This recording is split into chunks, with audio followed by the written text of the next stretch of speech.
Hey, this is David from the Service Design Podcast with a brief message before we get into the episode. I would just like to promote the service design training that Stina and I will be giving in May in Belgium. Go to servicedesignpodcast.com/training to find out more. Thank you, and on to the show.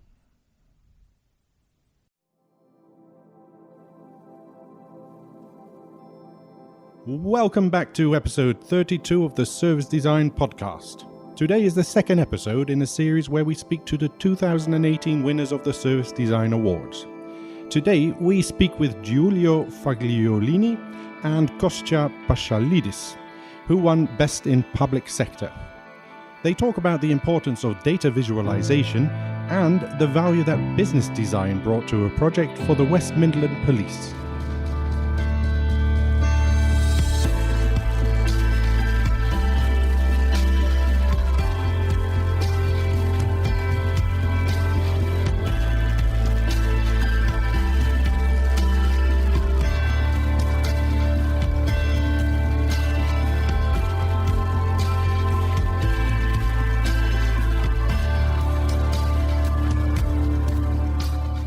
Good afternoon, Giulio and Kostja. We're speaking to you as winners of the Service Design Award 2018. For all our listeners, could you please introduce yourselves? Maybe let's start with Giulio. Hi there, I'm Giulio. I'm senior designer at Fjord. I've been here for a few years, and I'm very glad to be here in this podcast. All right. And Kostja? Hi everyone, I am a service design lead. I have been working at Fjord, which is where the project was when we won it, and now I am a freelancer service designer. Okay. And you guys won the award for your project developing a police force digital experience for citizens. Can you tell us a little bit more about this project? What was it about? So this all started now a few years ago. It's actually quite funny how we tried to submit the project a couple of times, but since it wasn't live or like talking with the client, we actually wanted to be a little bit more sure on the life of the project before actually submitted it for an award. So now it's a little bit of time ago.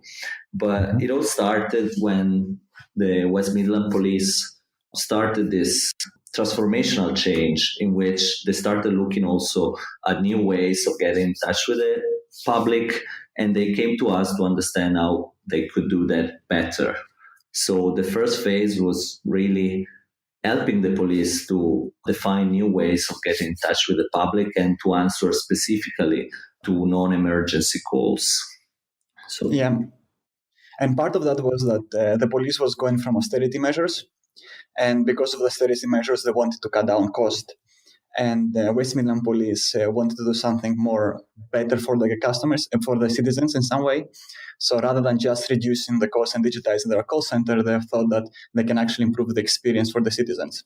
So which was part of the project. Okay, so does that mean that it started as more of a research phase on what they could do better, or what was the exact question that they asked you? How can they digitize their call center by improving the experience for the citizens at the same time, and also reduce the cost of operating call centers? Mm-hmm. Yes. And how long time ago was it that they asked this question? That was in 2015. Okay. Mm-hmm. So actually, I can imagine sending it in for an award several times can be a little frustrating, but I do think the story that you're going to be able to tell today is going to be much more interesting. Of course, now this project has been alive and you know what the results are. So we're curious all about that. Could you tell us a little bit about the makeup of the team working on this project? Yeah, sure. Probably Kostja is the best person to do this. But yeah, it was initially there was a service design lead that was Kostja leading the project. I was working as a visual designer.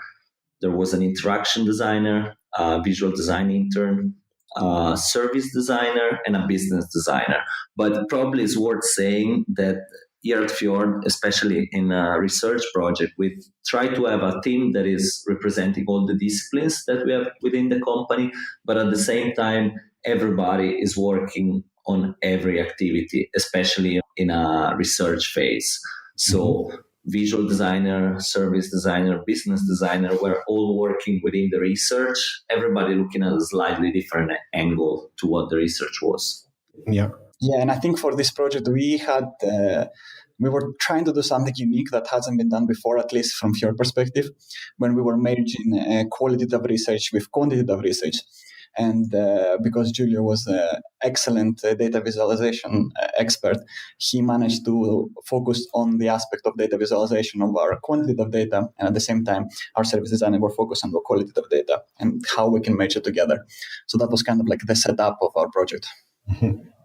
So you answered one question I already had. Is in a research phase, how do you really set a visual designer to create value? And you already talked about visualizing data.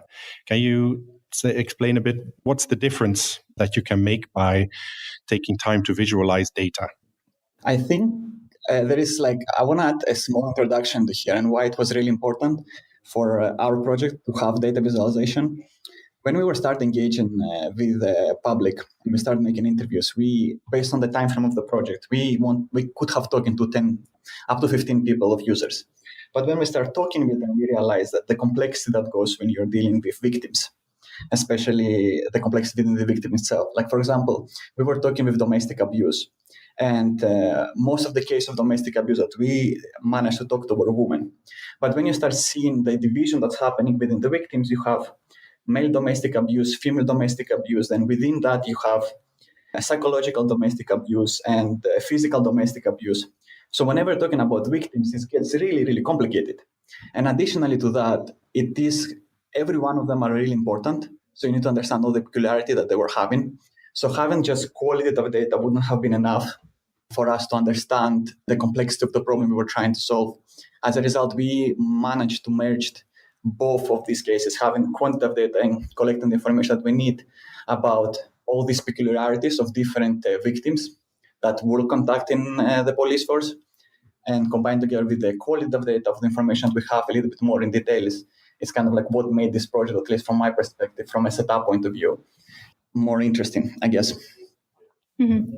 Can you explain a little bit more on how you did that? How did you manage to analyze all that data of all the different victims and make a structured insight report out of that?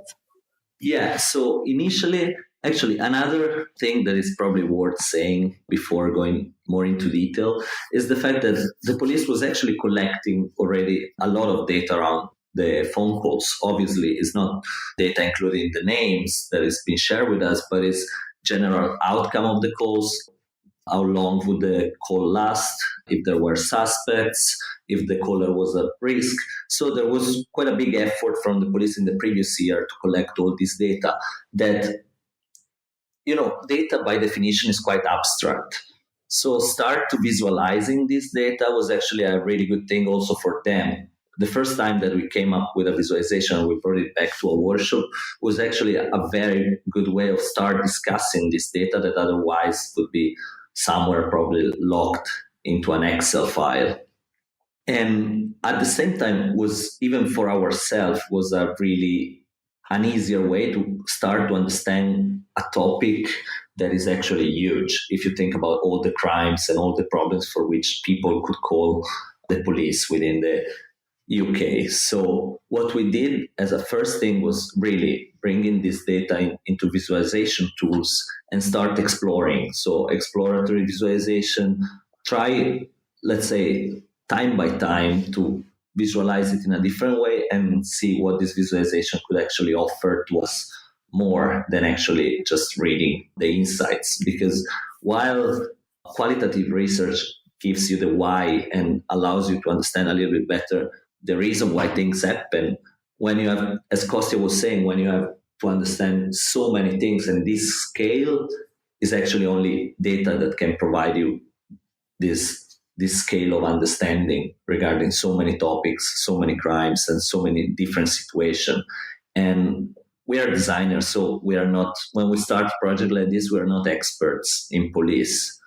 I mean, I might have worked on a similar project before with similar characteristics, but it's a totally new topic. So visualization for us is really been a sort of cartography of the topic, if you want. We're a mapping exercise that allowed us to understand better what the topic was and what the problem were, and similarities between different situations. Yeah. Can you give us an example of an insight that you gained from visualizing data, and how did it look? I know that's hard to explain it on a podcast, but I'm sure our listeners are curious as well.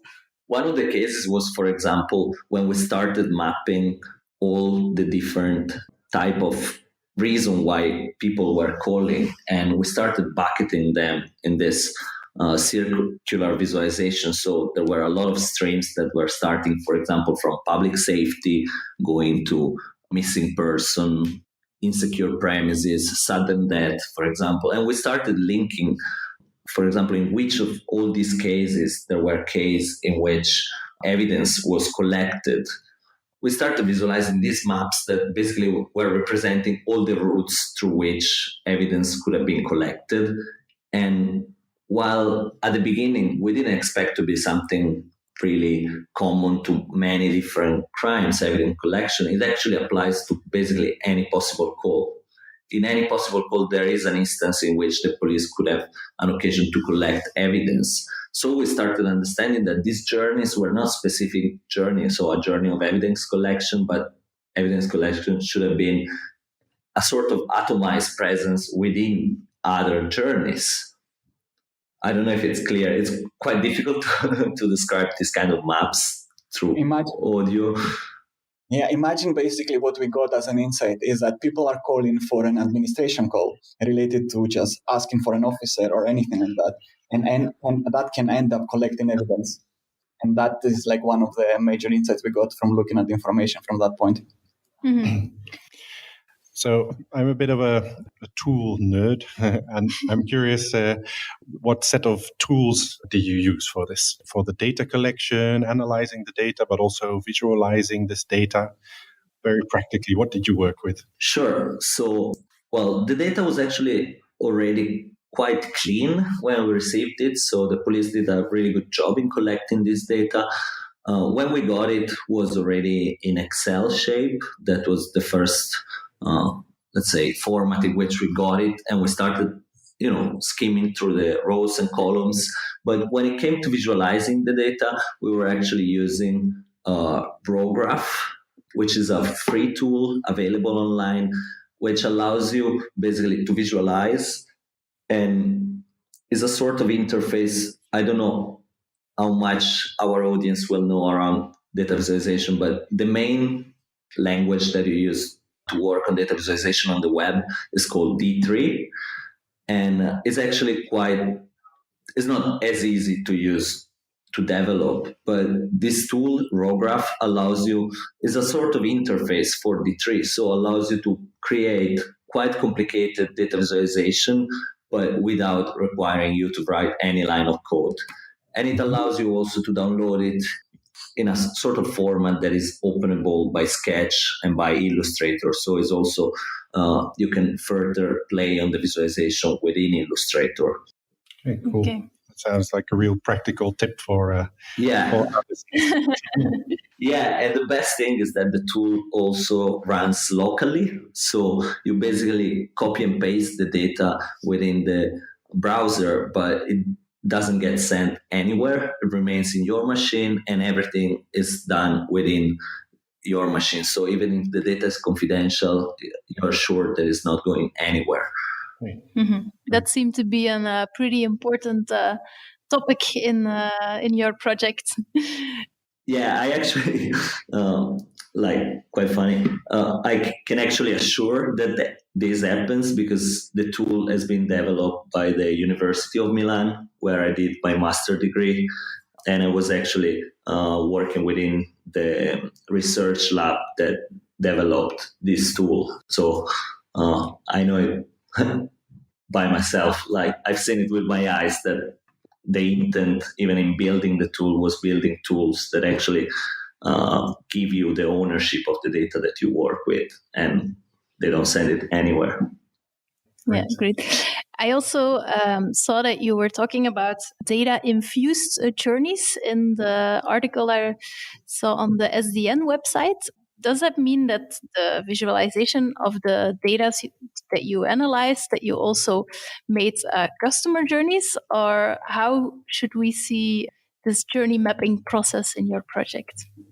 So what we called data-infused journeys was the result of an exercise that we did during one of our workshops. So we started defining what the possible journeys were in this big workshop with the police and the partners of the police, some of the citizens. So try to map all the possible ways in which, for example, a case of shop theft could have happened. And what we call data-infused journeys is the next steps. Once we got all these different paths of the experience, which could be, for example, is the caller at risk? Are there any suspects? Wants the caller to see the police? So all the different variables along this journey. When we started plotting data on top of that, we started also seeing which variables are the most likely to happen. Mm-hmm. Which allowed us to cater not only because some of the time I felt like there is the risk to cater only for the biggest of this variable, for the experience that is most likely to happen. But in this case, having all the range of experiences provided by the data, so not only what came out of the mapping exercise, but these were literally the field presence in the data set that were surfaced in this journey. So we were really sure that through this journey that was built on top of what was already happening, we were really able to cater for any possible situation. Yeah, in general, one of the things that's happening whenever you're doing qualitative research is that a lot of the times you're getting biased results. And sometimes the biased results has to do with the people who are willing to talk to you. Sometimes they have to do with people who you can have access to. Like one of the examples that we have found, which was really interesting, is that whenever we were talking to somebody who was done from shop theft, was a victim of shop theft, every time we were talking to somebody, there were actually people who needed additional support. And the reason why this is the people who we managed to talk to is the one who normally had relation with the police. So, for example, if somebody has no problem in general and got his shop a shop theft, the only reason we're going to contact the police is to get an insurance number. As a result, us finding people who are just having no relation with the police and had their shop theft was very difficult. And that when we see the people we talk to, and then we looked at the data of all the potential variables that can happen within a journey, it became quite clear where were our gaps. As a result, we knew what next we have to find out and identify to understand the holistic picture. Mm-hmm. I think it's quite interesting because it's, I think, something a lot of service designers struggle with, like what to focus on. If you make journeys, you always have to make decisions on which user you will focus on, what are the most important phases that they go through. And then, of course, you always make decisions, and in making decisions, you leave out a big part of the users that are also important. So I'm quite curious if you're still using this in other projects, this kind of journey mapping exercise where you map all the data you have, or? Yeah, when there is the opportunity, we try to use this approach. I must say that it's often very difficult to get data clean and at the right level in order to do this kind of exercises, because a lot of the time, the client just doesn't collect data or just collect data points that is very difficult to map back to a full experience and to a full journey. So a lot of times, instead of seeing the picture of what is a long experience, you just see a very specific point of view on a specific data point. Mm-hmm. Also, for a lot of customers, or at least a lot of clients of us, it's not as important. Because whenever you are dealing with product companies or services companies, they have their customer segmentation, and based on their customer segmentation, they know who they want to go after.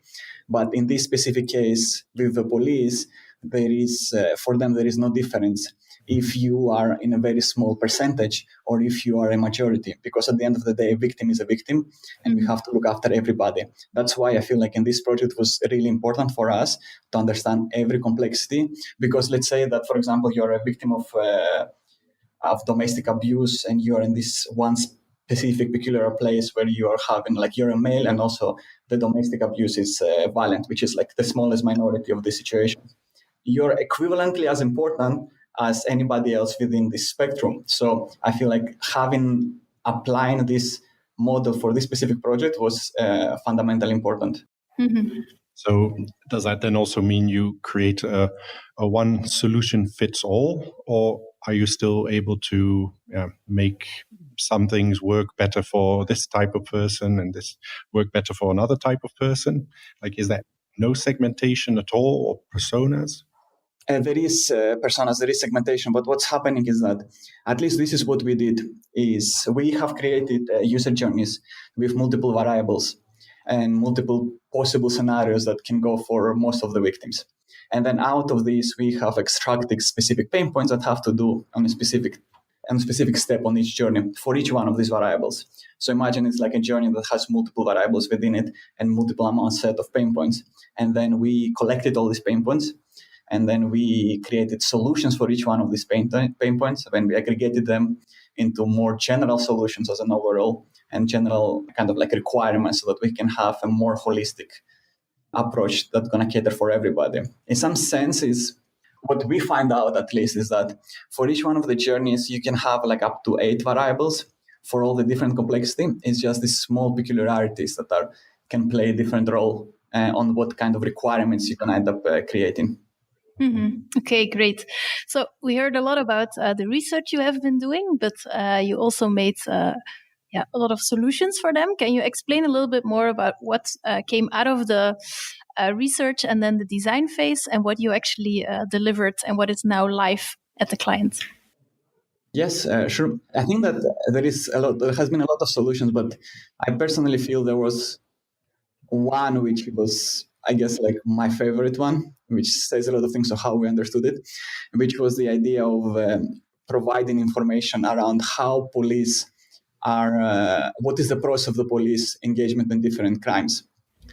And this is basically a set of tools where you go to the West Midland Police, you search that something happened to you, like any event can happen to you. And then the police is asking you for a specific more variations, like what is exactly happened within the spectrum of your event.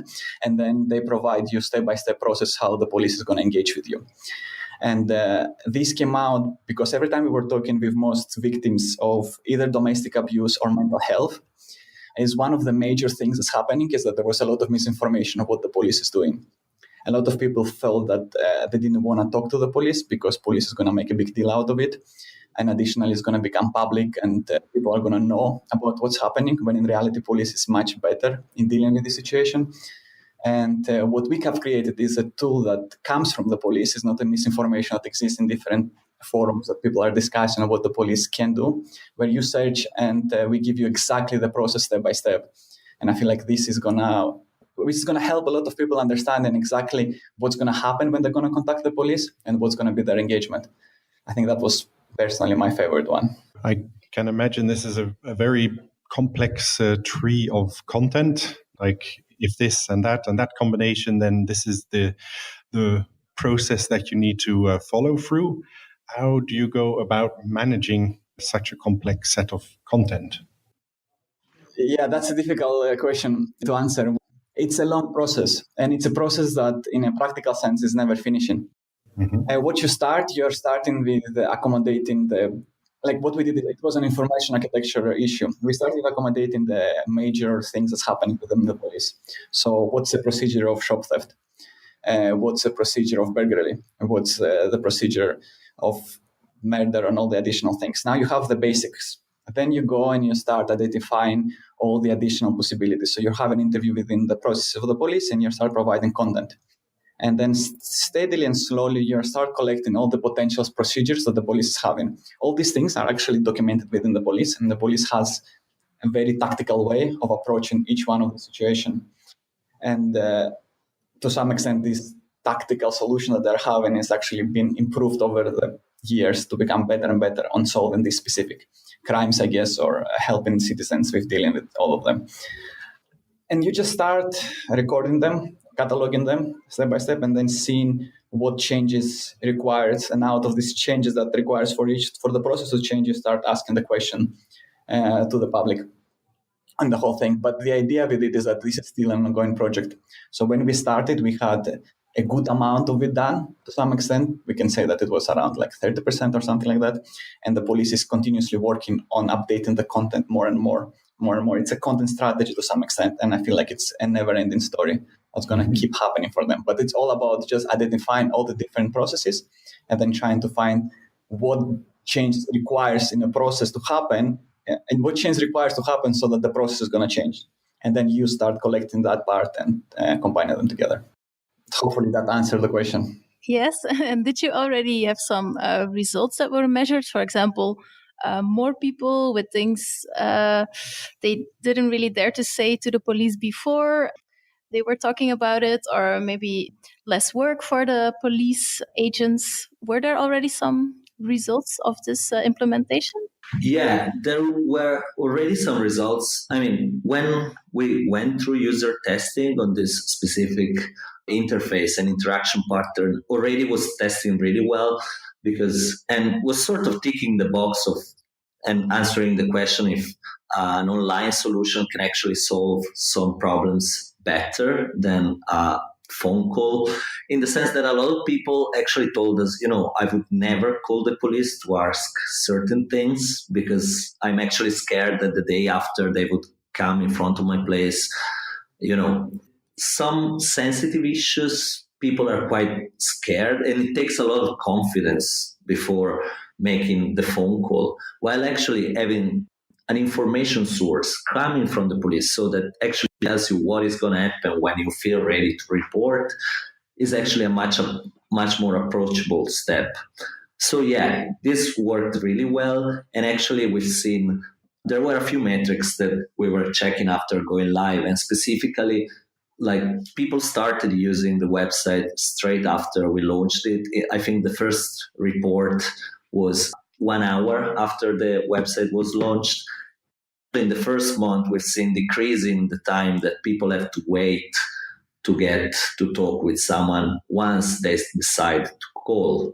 So actually moving traffic from the phone to online makes the experience better also for the people that really need to call the police to talk with them for something a little more serious, or for the people that actually need a voice on the other line to feel better about the report that they're making. Yeah, I can also imagine that's a significant cost reduction for the police force too. Yeah, that was like the main business case we managed to provide for them. It's an interesting thing though, because I think that it was both a cost reduction, but also a huge support for the people, because a lot of people actually calling the police for a lot of matters, it takes much more time than dealing with it. Like, for example, if you want to report a shop theft, and you can report it online and upload your CCTV, you can be done in 30 minutes, and there is no need for the police to come over to collect the evidence from your time, and also take the time of the actual officer traveling to the place to collect the evidence. So there was a lot of significant cost benefits to the police, and at the same time an improved experience. So that's benefited both. Yeah, I actually got the numbers. So to report an incident, it takes now to do it online 6 minutes instead of 20 minutes. And the average waiting time to talk with someone is now 2 minutes compared to 12 minutes that it was before. Okay, yeah, that's a huge impact. Yeah, it is. You were also saying at the start, a member of the team was a business designer. Mm-hmm. I can imagine that this role is involved in this part of the project. Could you talk a bit about how does a business designer fit into this part? Do they predict these cost reductions or measure it in the end? There is like a formula that you're using, and it's in general across different subjects. Every corporation or organization, like in this case, have the way that they measure success from their perspective, from financial standpoint. And so we are taking their formulas that they're having, and then we are applying their formulas with what we think is going to be the reduction. In the case of this project, we have identified a lot of deduction that was related to the actual cost center. And so what we expect is going to be the volume of calls that are not going to happen in the call center. And additionally, we made prediction for a rollout up to 3 years. So in the first year, it's going to be less amount of calls. Then in the second year, there's going to be a little bit more. In the third year, we're going to have even more calls. And based on that, we kind of like excluded and give them a trajectory of what we expect to be actual savings that are going to be related to the call center. Then we have additional savings that were related to the police force. That includes how many we expect of police officers are not going to have to travel to different places to collect evidence or do additional things, because this can now be managed online, and give them that savings as well. So when you have all this information, you have a clear indication how much money the police is going to save, because afterwards you're actually asking money from the police to build the system. And there has to be a cost benefit related to it, that at the end we predict that they're gonna get more money than they're gonna lose on building the systems. And that's pretty much what we were doing. And this is all very much closely related to all the different requirements and functionalities that we're expecting to happen. And then the use of basic data and management of the actual cost of running each one of these requirements before the system is going to be applied and after the system is going to be applied. We had like a long Excel document explaining this. Hopefully that explains the process. Yes, it does. I can also imagine that moving from phone communication to online had a huge impact on the roles of some employees at the organizations. Did you also tackle this, like changing job content of some people at the police? Yes and no. Yes, it is, and it's going to change the behavior of police officers. But there was an additional project happening from Accenture at the time. They were actually trying to change the way that the officers are interacting. So part of our project was to kind of like indicate what's going to be the result of having a digital system that the citizens can communicate. But I think that another initiative within the organization played a bigger role of identifying how the behavior are going to change from the police officers. So it was one of these things when it was, yes, we touched it a little bit, but there was a different initiative happening at the same time that was going in more detail of the result of this. Yeah, okay, but that was already happening when you were designing the new system as well, or only when it got implemented? It was happening at the same time, because the police officer are going to get access to the system as well, and the police officer are going to be able to collect evidence digitally. So there was a lot of things that need to happen from that end, but we were in collaboration with them, but it was happening simultaneously. Okay. I also understand you provided some training to members of the police force. Can you talk a bit about that? What kind of trainings did you give? How many people? Yeah, actually that was, it wasn't initially in the scope, but when we started bringing the data visualized back to the policemen, actually, when we first said it, there was a little bit of skepticism in the sense like, what does it mean you're bringing data visualization? Everybody was expecting something very complicated and that would make probably their job more difficult or would take a lot of effort to understand. But when we actually brought these maps, these alluvial diagrams specifically, everybody got really excited because being them expert of this topic, for them was very easy to read them and was actually also very easy to tell the narrative of what was going on through the data. So after that, a few people inquired, so, how did you do it? Is it difficult? Can we do it? And when they discovered that was actually a free software doing it, quite easy to use, they asked us if we could actually explain it to them. So we ran the session with a few policemen that would have explained it to other people within the police. It was a little bit of introduction to the principles of data visualization, what are the main rules, how to do it, and then a little bit of practice. So explain a little bit how to use the tool. Cool. That's really nice when that happens. We have a couple of colleagues who happen to be giving us spontaneous training today on user testing and Smaply, also because they really had the desire to do that themselves. So that's really nice. Then you've made a positive impression. Yeah. What I was wondering, like at the moment, the new website is live. Are they maintaining it by themselves now? Are they updating content, or are you guys still involved in improving the service that goes towards the clients? At the moment, they are working on it by themselves.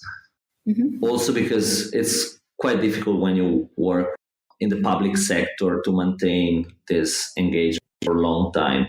Obviously, working with design studios is not always easy for public sector, even on an economical perspective, to afford the money and to be able to justify to the public the money that is spent on doing these services. So it's quite difficult to keep engagement going for something like for us has been, because initially between research and development has been almost a year.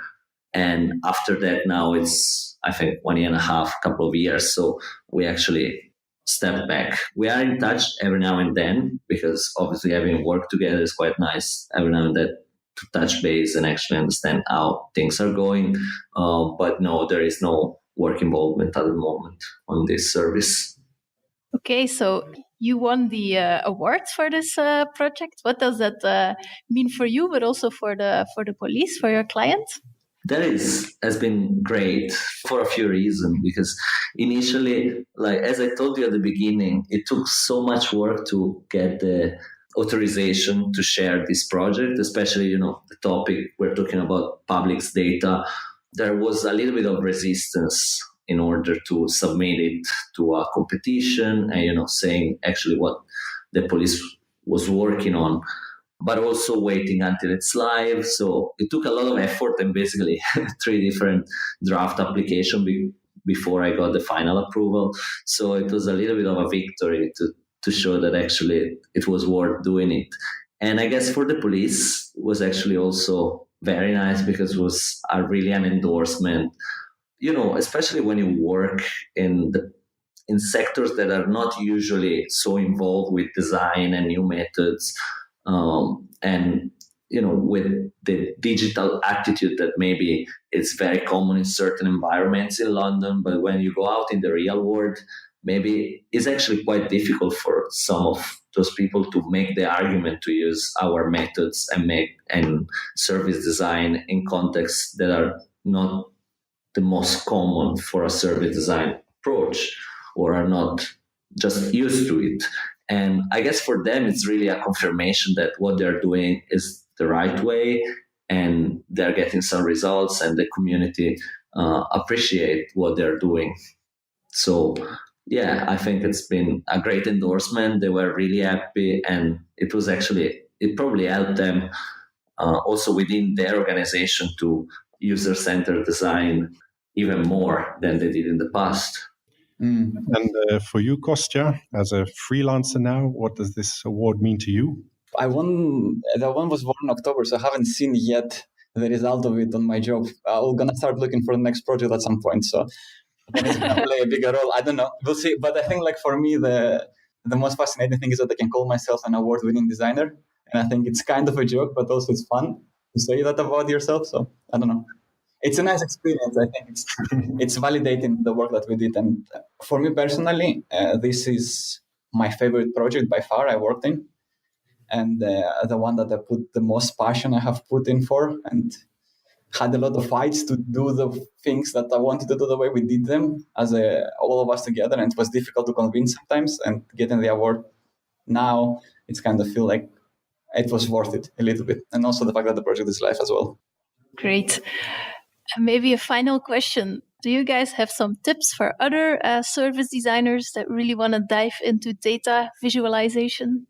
Probably start getting their hands dirty and not be scared to show something that it's even a work in progress to our clients, and really use data visualization and infographics in general as a way to find a common language with our clients, because if sometimes it's difficult to articulate what the data express, when you have the data visualized, it's really a good starting point to prompt conversation and to start from, really. Mm-hmm. Yeah, and I think that I don't know, at least from my perspective, is that it's really important to create a narrative, because data visualization, part of it is that it feels a little bit scary. And sometimes people feel uncomfortable of showing things that seem to be more complicated or not familiar to them. It's have a clear narrative of what you're trying to explain and why the data explains it. Use specific examples, very straightforward examples for people to understand, and make it in a way that is clear for everybody. And just remember that even if you're going to get some no's at the beginning, it's going to be worth going through it, because the amount of benefits you get out of it is much higher than anything else. Okay.